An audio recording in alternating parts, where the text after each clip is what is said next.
Hello, dear friends. Today we are going to sing about Tata nwannem kuchaloka. Tata nwannem kusiloka.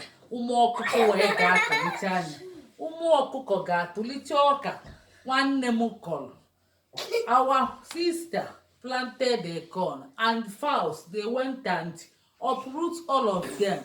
And when she came back, she's very annoyed. She's very angry that she started chasing them away, telling them, shoo, shoo, shoo. That is the meaning of what we want to sing. Please stay tuned.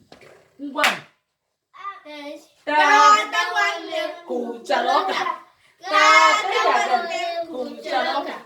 Ụmụ ọkụkọ wee bịa tụcha anya. Ụmụ ọkụkọ wee bịa tụcha anya. Ọ ga-aba mba ma ọ bata.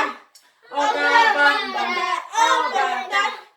Na nwa kwuchicha afa.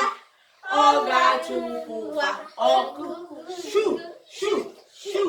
Ọkụkọ. Shoo, shoo, shoo. Ọkụkọ. Shoo, shoo, shoo. Ọkụkọ. Akpọ. Kwenye ọzọ. Tata nwannem kuchaloka. Tata nwannem kuchaloka. Ụmụ ọkụkọ wee ga-atụlite anya. Ụmụ ọkụkọ wee ga-atụlite anya.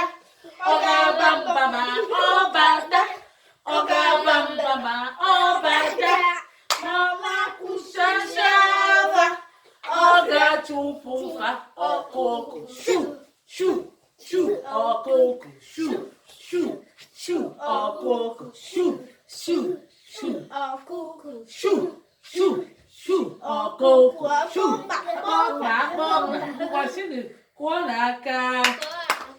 Ngwasịrị ndị Igbo be anyị ihe agagodi n'azụ.